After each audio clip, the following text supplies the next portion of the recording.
Yan po yung ating gagamitin this activity, no?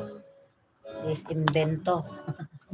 Ayan po yung, ito yung pangalawang piga kahapon na, no, sa aking ginawang pagluluto, no? So, wala po tayong gagawin today kasi tapos na tayong magwalis in labas dito sa kusina, no?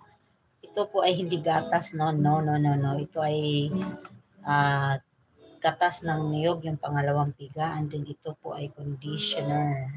Okay, so i-mix po natin ito. Okay, so tara, ato pong try.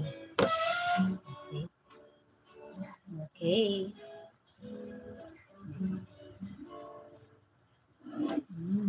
Dapat pala ano na lang, no? Wait lang.